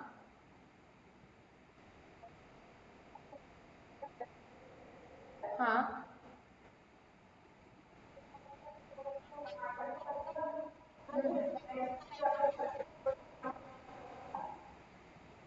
हाँ हाँ, उसके बाद इतना ही किया? गया तो गया, ओके, करना ट्राई करना जो भी।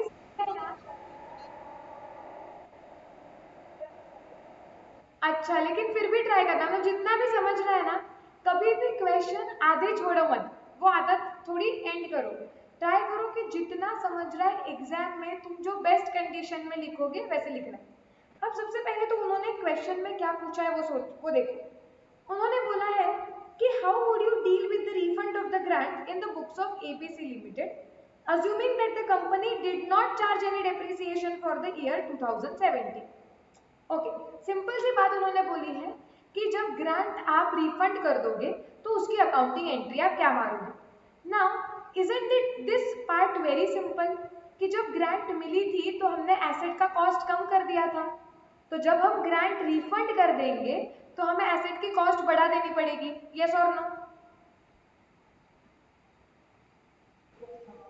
ओके, अब उन्होंने बताया नहीं है कि कितनी अमाउंट रिफंड की, तो मैं अज्यूम कर रही हूँ जितनी ग्रांट मिली उतनी रिफंड हुई। तो मई 17 में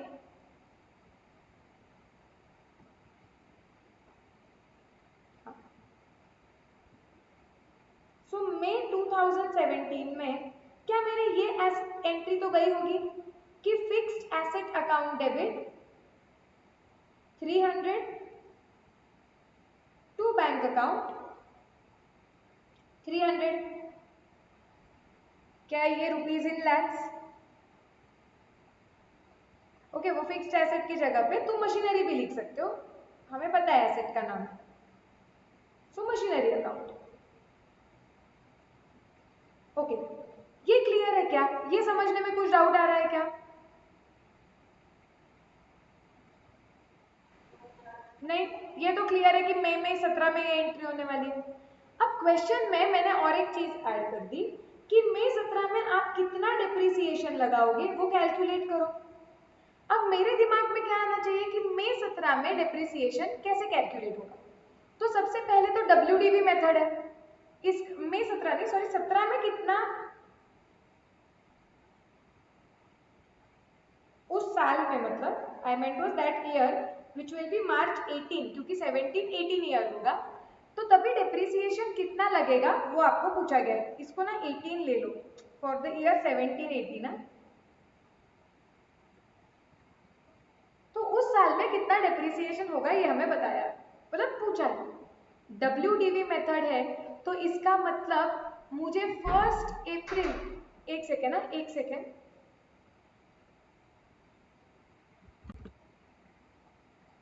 स्क्रीन विजिबल है ना वापस से?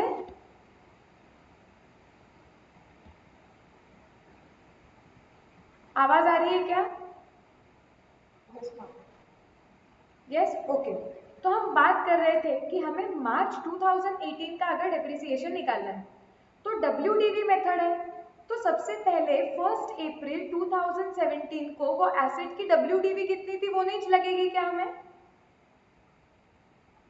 आप कैसे कैलकुलेट करोगे मार्च 18 का डिप्रिसिएशन?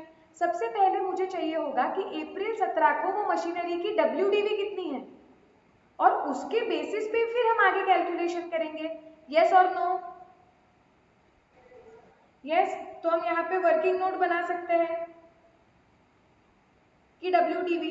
अब देखो क्वेश्चन तुम देखोगे तो वो मशीनरी कब खरीदी है? 1 अप्रैल 2014 में, और कितने की खरीदी है? 1500 लैक्स। तो यहाँ पे अप्रैल 14 में दिख रहा था 1500, करेक्ट। अब इसमें से क्या हो गया आगे? नहीं नहीं नहीं, पहले गवर्नमेंट ग्रांट मिला होगा, करेक्ट। हाँ, तो वो पहले माइनस होगा 300, उसके बाद डेप लगेगा फॉर द ईयर 14 15, कितना लगेगा डेप्रिसिएशन? 20%। ओके, मतलब कितना कैलकुलेट करोगे आप? 1200 इंटू 20%। यस, तो यहाँ पे आएगा क्योंकि ये निगेटिव फिगर थी, तो यहाँ पे आएगा -240। तो मतलब वैल्यू कितनी हो गई? 1500 माइनस 300 माइनस 240 विच इज 960। अब डेप्थ कौन से साल का लगेगा? 15-16, वापस 20% पे लगेगा, लेकिन 960 के वैल्यू पे लगेगा, इंटू 20%, मतलब 192। लेकिन कब रिफंड किया है? 17 में रिफंड किया है ना, तो 15-16 में कैसे एंट्री आएगी? हाँ, बाद में किया है ना, तो 15-16 में तो सिर्फ डिप्रिसिएशन की एंट्री आएगी। सो 960 में से हम माइनस कर देंगे 192, तो मतलब यहाँ पे आएगा 768।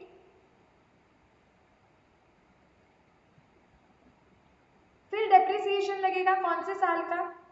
16-17 का भी लगेगा, क्योंकि अभी भी रिफंड नहीं हुआ है, रिफंड 17-18 ईयर में हुआ है, तो यहाँ पे भी डेप्रिसिएशन लगेगा इंटू 20%, कुछ 153.6। तो मतलब 1 अप्रैल 17 को आपके वो मशीन की WDV होगी 614.4। Yes no? यस। अब क्या होगा, मई में हम जब रिफंड करेंगे तो हम ये एसेट की कॉस्ट वापस 300 से बढ़ा देंगे, तो इसकी WDV अब नई क्या हो जाएगी? 614.4 plus 300 which is 914.4। And now based on this value debt will be calculated for 17-18। कितना होगा वो? Into 20%, that is 182.88।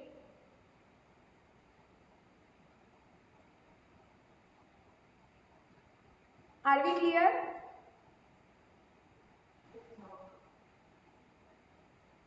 तो उन्होंने क्या बोला था कि रिफंड का ट्रीटमेंट कैसे होगा, तो हमने वो एंट्री मार दी कि मई महीने में कॉस्ट बढ़ जाएगी, बैंक में से पैसे चले जाएंगे, और हमने कैलकुलेट किया कि डेप्रिसिएशन कैसे लगेगा ऐसे। हाँ बताओ, अब क्या डाउट है? हाँ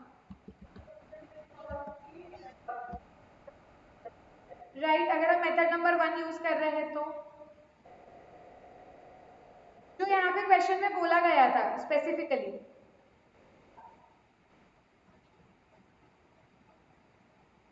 सो क्या इलस्ट्रेशन 7 भी क्लियर है?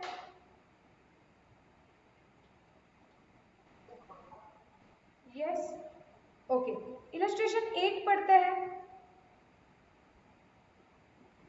क्या बोला है देखो, A limited purchased a machinery for 40 lakhs, ठीक है, यूजफुल लाइफ 4 years है, एंड रेसिडुअल वैल्यू 8 लाख रुपए है बोल रहे हैं, ठीक है। Government grant received is 16 lakhs, okay. Show the journal entry to be passed at the time of refund of grant in the 3rd year and the value of the fixed asset if first the grant is credited to fixed asset account and second if the grant is credited to deferred grant account। Try करोगे या मेरे साथ करोगे? जो principles पढ़ाए हुए हैं exactly वही प्रिंसिपल्स लगने वाले जो हमने इलस्ट्रेशंस में देखे, कंसेप्ट अंडरस्टैंडिंग्स में देखे।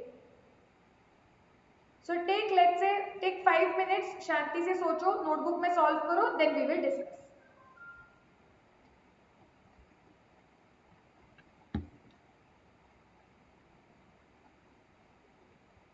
ट्राई टू सॉल्व इट, छोड़ो मत, जो भी कंसेप्ट हमने समझे हैं उसके बेसिस पे सॉल्व करो।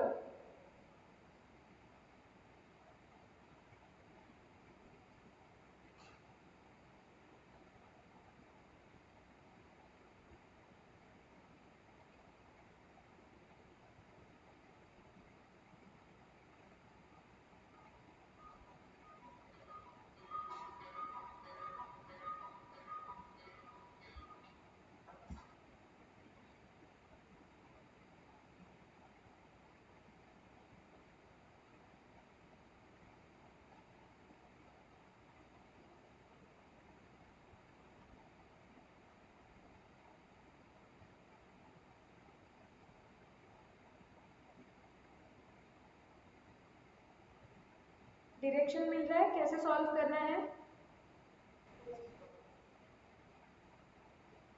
विश्वजीत समझ रहा है क्या?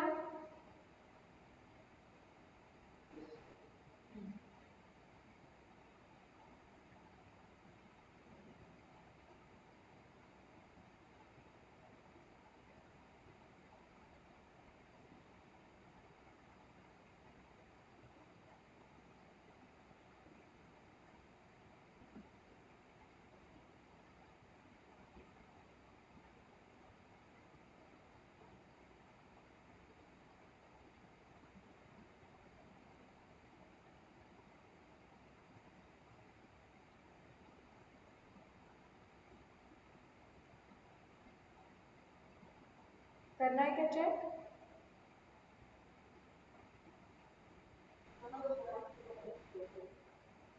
हाँ,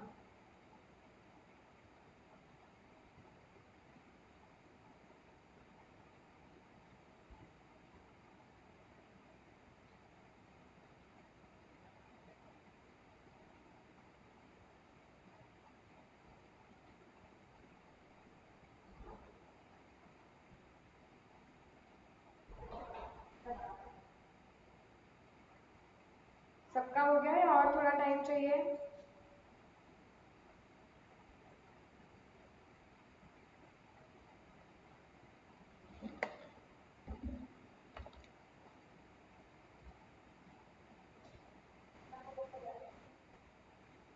लास्ट 2 मिनट लो, कंप्लीट करो, फिर चेक करते हैं।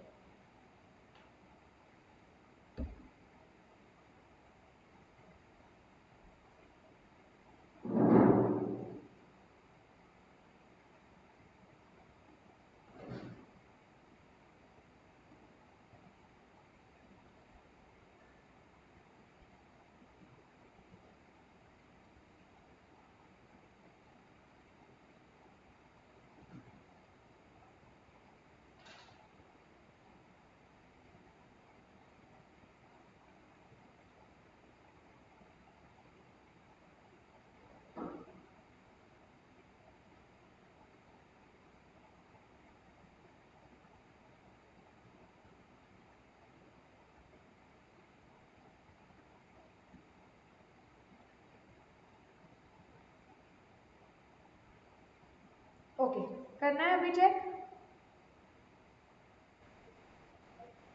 यस। जो भी नोटबुक में अभी सॉल्व किया है वो एक बार देखो कि तुमने करेक्ट किया है क्या। जहां भी गलतियां हो रही है रेड पेन से मार्क करो। A limited purchase the machinery for 40 lakhs, ठीक है, कॉस्ट मुझे पता है 40 lakhs का है। यूजफुल लाइफ है 4 साल, वो भी मुझे पता है। रेसिडुअल वैल्यू 8 lakhs है, ठीक है। गवर्नमेंट ग्रांट रिसीव्ड है 16 लाख। अब क्या बोल रहे हैं? Show journal entry to be passed at the time of refund of the grant. Grant को रिफंड करते वक्त आप क्या एंट्री मारोगे? जब ग्रांट 3rd ईयर में रिफंड हो रहा है। And the value of the fixed asset, और फिक्स्ड एसेट की वैल्यू भी निकालनी, ठीक है। पहला केस है कि ग्रांट जब मिला था तो वो क्रेडिट किया गया था फिक्स्ड एसेट को, मतलब कॉस्ट रिडक्शन हुआ था। तो उस केस में क्या होगा? एकदम से सिंपल है पहला पार्ट तो क्वेश्चन का, कि जब ग्रांट 3rd ईयर में रिफंड होगा तो एंट्री क्या होगी? एकदम सिंपल है, एसेट की कॉस्ट बढ़ानी पड़ेगी। एंट्री आएगी हमारी machinery account debit to bank account, that is 16 lakhs। ये क्लियर है? यस, ये तो एकदम सिंपल था। सेकेंड पार्ट उन्होंने क्या पूछा है क्वेश्चन का? Show journal entries to be passed at the time of refund of the grant in the 3rd year and the value of the fixed asset. Value of the fixed asset भी पूछा है, तो हम कैसे निकालेंगे? मैं rough में यहाँ पे मशीनरी अकाउंट निकालती हूँ। देखो, जब मशीनरी मैंने खरीदी थी 1st ईयर में तो वो 40 लाख की खरीदी थी। जब मुझे उस पर गवर्नमेंट ग्रांट रिसीव हुआ होगा 1st ईयर में ही 16 lakhs कॉस्ट कम हो गया होगा। फिर मैंने पहले साल में डेप्रिसिएशन लगाया होगा कितना? 40 minus 16, okay, minus residual value of 8, जो भी बचा 16, that has to be divided over 4 years 4। मतलब पहले साल का डेप लगा 4, तो बैलेंस 20 आया क्या पहले साल का?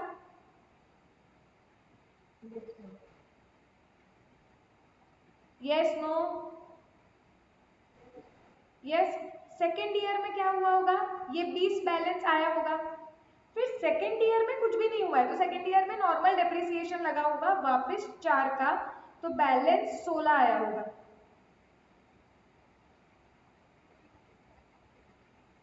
अब थर्ड में क्या हुआ? मैंने ग्रांट रिफंड कर दी, करेक्ट। सो अब जब मैंने ये ग्रांट रिफंड कर दी 3rd ईयर में, तो मैंने एसेट का कॉस्ट बढ़ा दिया 16 से। सो मतलब अब एसेट का कॉस्ट हो गया है, अज्यूमिंग कि 3rd ईयर का डेप्रिसिएशन लगा नहीं था, 3rd ईयर के बीच में रिफंड हुआ है।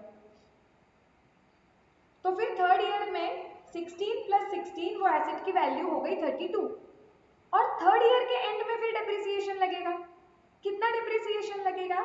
अब ये जो 32 एसेट की कॉस्ट मानी जाएगी, जिसमें से माइनस किया जाएगा रेसिडुअल वैल्यू कितने का, 8 का, सो -8 मतलब 24 बचा। ये 24 हमें डिवाइड करना है कौन से ईयर पे, year number 3 and year number 4। सो मतलब ये 24 डिवाइड करना है 2 साल में, डिवाइड बाई 2। थर्ड ईयर का डिप्रिसिएशन आपका 12 आएगा और थर्ड ईयर के एंड में आपका बैलेंस कितना आने वाला है, 20।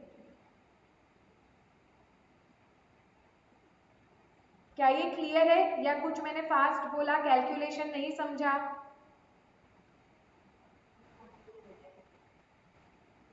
किसी को भी डाउट है? वैभवी, श्रावणी, सलोनी, विश्वजीत, पक्का डाउट है तो क्लास में पूछो।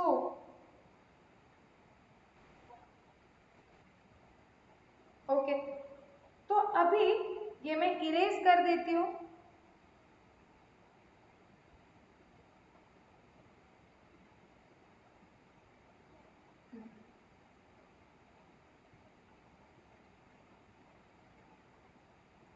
अब सेकेंड मेथड में क्या हुआ होगा देखते हैं हम। सेकेंड मेथड में देखो, मैं यहाँ पे इसलिए ड्रॉ कर रही हूँ क्योंकि क्वेश्चन के बाजू में इजी हो रहा है समझने के लिए।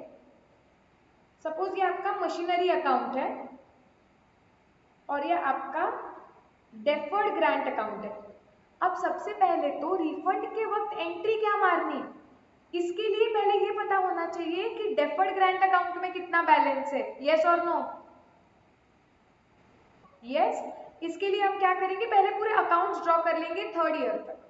तो पहले मशीनरी कितने की थी, 40 लाख की खरीदी होगी ईयर नंबर 1 में, और ईयर नंबर 1 में जब ग्रांट मिली थी कितने की, 16 लाख की, तो वो डीजी को क्रेडिट हुआ होगा,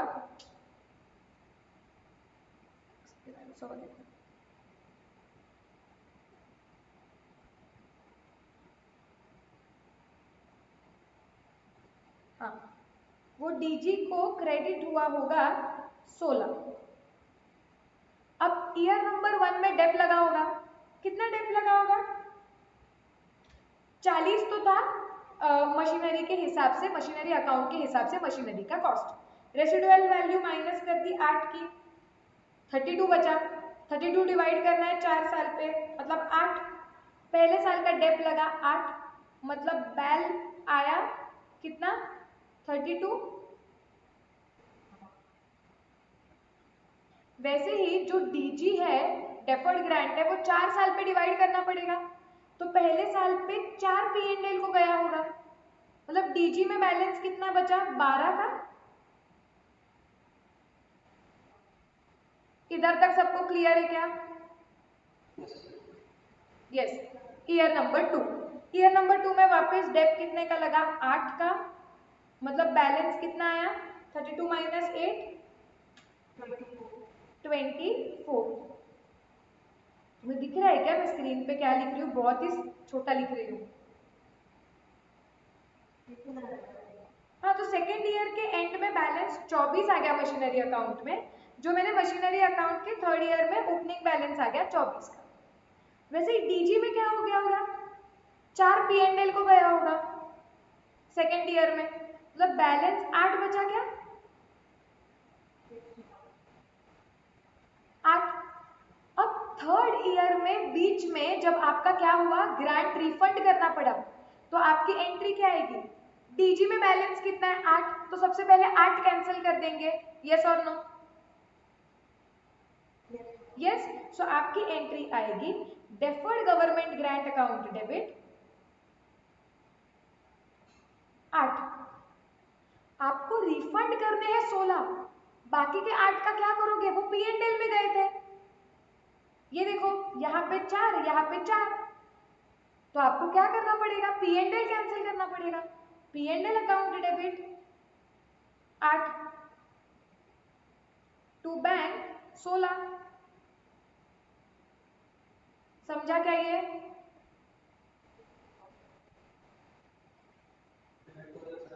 नहीं, ये वापस बताऊं मैं? हाँ, देखो हमने क्या बोला है कि जब भी गवर्नमेंट ग्रांट रिफंड होती है, ओके, और विश्वजीत हम डेफर्ड इनकम अकाउंट बनाते हैं, तो सबसे पहले रिफंड के समय तुम्हारे डेफर्ड गवर्नमेंट ग्रांट अकाउंट में जितना भी बैलेंस है उसको पहले हटा दो, क्योंकि अब वो गवर्नमेंट ग्रांट को वो अकाउंट में रख के कोई मतलब है क्या? वो अकाउंट में क्यों जमा करके रखा था कि इसको ना P&L में ट्रांसफर करेंगे। अब इसको काय का P&L में ट्रांसफर कर रहे हो? अब ये जो ग्रांट यहाँ पे जमा करके रखी है वो ग्रांट है ही नहीं, तो वो कैंसिल करनी पड़ेगी। इसके लिए डेफर्ड गवर्नमेंट ग्रांट अकाउंट में जितना भी बैलेंस था पहले वो कैंसिल कर दिया। So deferred government grant account debit 8, ये समझा? लेकिन रिफंड तो 16 करना है। तो हमारा चार्ट देखोगे तो डेफर्ड गवर्नमेंट ग्रांट अकाउंट का बैलेंस नॉक ऑफ करने के बाद अगर कुछ भी तुम एक्स्ट्रा रिफंड करते हो, मतलब 16 तुम वापस दे रहे हो जिसमें से 8 तो तुमने गवर्नमेंट ग्रांट में ही कैंसिल कर दिया, अब जो डेफर्ड गवर्नमेंट ग्रांट अकाउंट से अब जो एक्स्ट्रा 8 तुम रिफंड कर रहे हो उसका क्या करोगे? तो डोंट यू थिंक वो 8 कहाँ गए हैं? 16 में से 8 डेफर्ड गवर्नमेंट ग्रांट अकाउंट में पड़े हुए हैं, तो बाकी के 8 कहाँ गए? वो डेफर्ड गवर्नमेंट ग्रांट अकाउंट में से P&L को ट्रांसफर किए गए थे। ईयर नंबर 1 में 4, ईयर नंबर 2 में 4। यस, तो अभी वो जो P&L में जा चुके हैं उनको कैंसिल करना पड़ेगा, इसलिए P&L को डेबिट दे दिया। तो हमने वो स्टेप फॉलो कर क्या किए थे कि डेफर्ड गवर्नमेंट ग्रांट अकाउंट में जितना भी बैलेंस है पहले वो नॉक ऑफ करो, उसको छोड़ के भी एक्स्ट्रा अगर तुम और कुछ रिफंड कर रहे हो तो तुम्हें क्या करना पड़ेगा कि वो एक्स्ट्रा रिफंड कर रहे हो मतलब क्या? मतलब वो amount deferred government grant account में रही नहीं है। क्यों नहीं रही? क्योंकि वो P&L में डाली गई है, तो P&L में जो गया है वो कैंसिल कर दो। जो डेफर्ड गवर्नमेंट ग्रांट में पड़ा है वो उधर से कैंसिल करो, जो P&L में ट्रांसफर हो गया है वो P&L से कैंसिल करो। Are we absolutely clear? Yes. अब तुम्हारे थर्ड ईयर में एसेट की वैल्यू 24 दिख रही थी, वापस तुम डेप्रिसिएशन कितना लगाने वाले हो? 8। तुम्हारा डेप्थ कितना लग रहा था? हाँ बराबर है, 8 ही लग रहा था। तो तुम्हारी एसेट की वैल्यू बैल आ जाएगा 16 थर्ड ईयर के एंड में, क्योंकि एसेट को तो कुछ हम हाथ लगाते ही नहीं है क्योंकि उधर कुछ हो ही नहीं रहा था। जब ग्रांट मिली ना एसेट के कॉस्ट को बढ़ाया, जब ग्रांट रिफंड हुई ना उसको माइनस किया। क्लियर? ओके। सो ऐसे करके हमने तुम्हारा मॉड्यूल पूरा कवर कर लिया है। So the study material of accounting standard 12 is complete.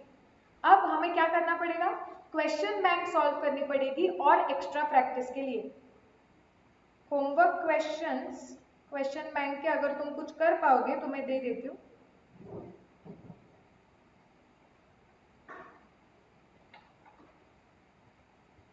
Group पे सर्कुलेट कर दूंगी क्वेश्चन बैंक, डोंट वरी।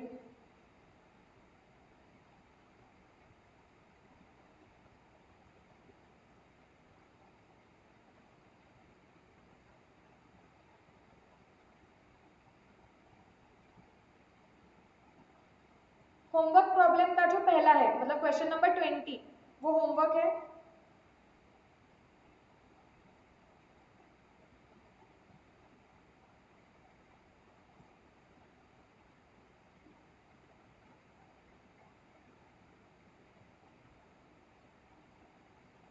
और क्वेश्चन नंबर 21 भी होमवर्क है। कल ये डिस्कस करेंगे और फिर आगे सॉल्व करेंगे। So shall we stop for today? Yes, कल का लेक्चर अपलोड हो जाएगा तो वो भी देख लेना, तो और क्लियर हो जाएगा। और आज के सारे principles, concepts, illustrations revise and solve them again. बस रिवाइज तो चार्ट से करो और जो इलस्ट्रेशन सॉल्व किए वो फटाफट कैलकुलेटर पे वापस सॉल्व कर दो, तो इससे फिक्स हो जाएगा, एग्जाम के टाइम पे कम टाइम लगेगा रिविजन करने के लिए। हाँ योगिनी बोलो।